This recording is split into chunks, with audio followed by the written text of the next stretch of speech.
We are back on Taking Care of Business on Kern Radio, News Talk, 1180, 1230 KGEO, 1410 KERI, 1000 KKIM in Albuquerque, New Mexico, and now on KNOOK Media on the, in the San Francisco Bay, Richmond, and Oakland area.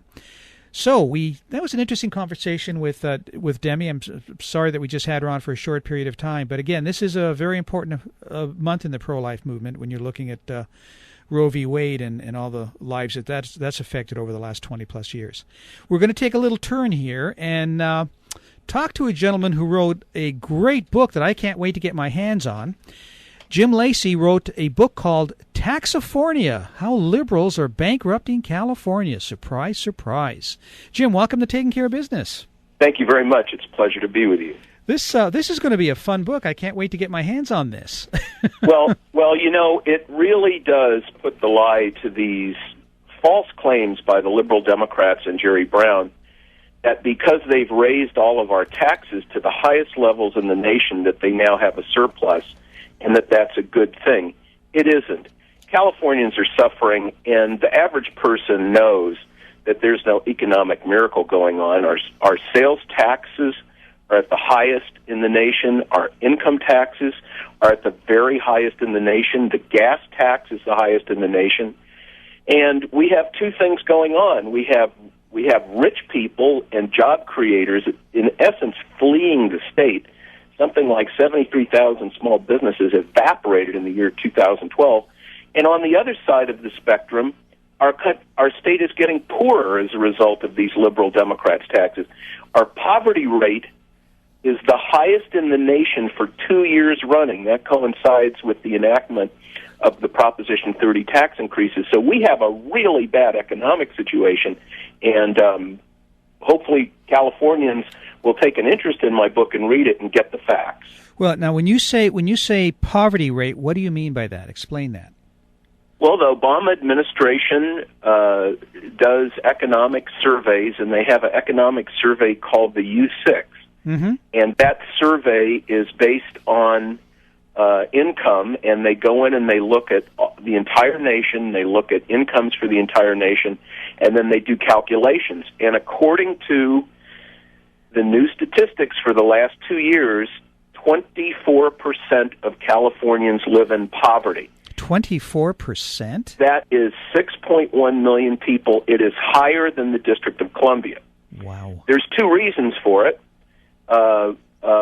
One is we do have a higher cost of living in California because of our real estate. Our real estate is valuable, and so rents and home values are higher.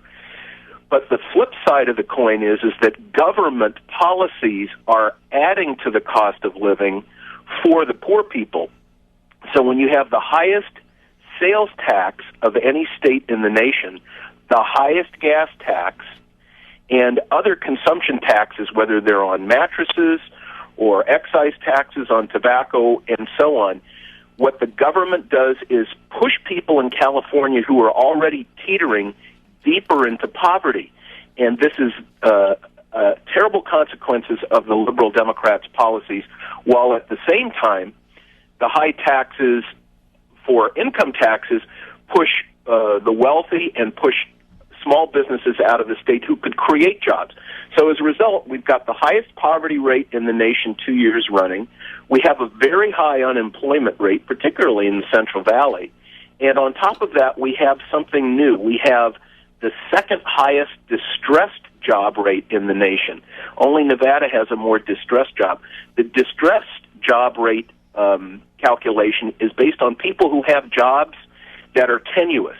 They've got a job, but holding on to that job is very marginal and depending upon their employer's ability to do business. So we have a lousy economy, and this notion that Brown has a new budget and that he's got a couple of $1 billion surplus, when we know there's $500 to $600 billion out of whack because of these generous public employee pensions, we just have serious problems. So my book, Taxifornia, is all about the economics of the state. It's got 800 footnotes, and we're trying to get the word out so people will understand we've got an economic train wreck here, and we've got to do something about it. Our guest by phone, James Lacy, author of Taxifornia, How Liberals Are Bankrupting California. So, Jim, when you're talking about the distressed job rate, which is, amazing, part of that, I mean, that doesn't even factor the fact that now we're looking at a lot of companies going to part-time instead of full-time because they're afraid of Obamacare. Well, I mean, that's part of it. In California, our energy policy, frankly, is awful. One of the statistics that we work through in my book is comparing oil production in November of 1995 to November of 2012, which was the most recent time we could have the statistics. And California oil production's down by about 46% on an annualized basis from the 1990s. We've closed down San Onofre. All those people lost their jobs. And what we have is a situation where you and I, when we pay our energy bills, we're paying higher costs for energy, which of course raises the cost of living, which of course pushes people deeper into poverty that are on the edge. And the net result of all of that is that we have an energy policy that's dependent 95% on imported natural gas. The solar doesn't work that well anymore because the environmentalists are concerned about building solar facilities out in the desert and messing up the Indian artifacts, so the environmentalists have pushed that out. The environmentalists don't like the wind farms in the Tehachapis because of the half a dozen birds that were killed there a couple of years ago that we know about. My hometown, by the way. My hometown, by the way. We can't do offshore. We can't do fracking.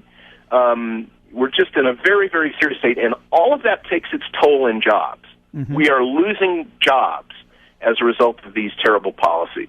Yeah, and it's nuts. And the unions aren't obviously helping the situation. I mean, they've got theirs. And something I mentioned, I read in one of the recaps of your book, a little story about the public employee union worker who controls traffic in the Bay Area and how much he makes compared to the Chief Justice of the United States. Yeah, the foreman of the train maintenance yard for the Bay Area Rapid Transit in 2012 made $271,000 a year as a result of his union making a very good contract with the Bay Area Rapid Transit District, which is more than the Chief Justice of the Supreme Court has paid. Here's another one. The lady who sits in the booth and watches for jumpers in the Fremont station made about $160,000. A janitor with the BART in the Bay Area, who's a member of the SEIE union, public employee union, makes $90,000 a year compared to a school janitor in San Mateo County that makes $65,000 a year.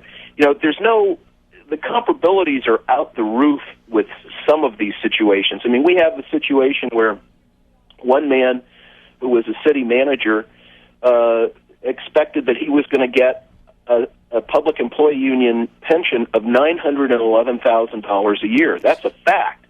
And he was paid that pension until the CalPERS took some complaints and took some hits in the press and finally decided to adjust him down to about $175,000.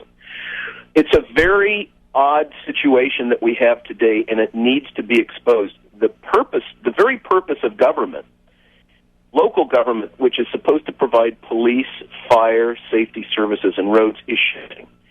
The purpose of government is now shifting principally to the provision of pensions for former employees. Mm-hmm. And these budget items are 18, 19, 25%. Not too far up Highway 99 from Bakersfield in Kern County is a little county called San Joaquin County, which is one of the most important counties in our state for transportation purposes. We know that Stockton has gone bankrupt. That was the largest municipal bankruptcy prior to Detroit in the nation. They went bankrupt because they spent too much. They were building a hockey rink there when they didn't even have a hockey team with public money. But the reality is that there's 1,300 miles of roads. This is documented. 1,300 miles of roads in San Joaquin County that the county can't afford to pave and fix because so much of their budget is gobbled up by public employee pension liability. Same thing's in Sonoma County. Sonoma County is a rich county. It's a beautiful with vines. We get wonderful wines there. 1,400 miles of roads they can't fix because they can't pay for it, because all of the available resources are going to pay for these public employee pensions. And we know that the state, for example, just the state government, not the local governments, has over 20,000 retirees right now making over $100,000 a year. At some point, someone has to stand up and say to the public employee unions, enough is enough. You're bankrupting the localities. You're bankrupting the state. Sure, you should vigorously represent your union and your employees, but you shouldn't do it to the detriment of society, and that's the problem. It's out of control. I document all of this in my book, Taxifornia. When we come back, let's talk a little bit about where people can get your book. We'll be back in a moment on Taking Care of Business on Current Radio News Talk 1180.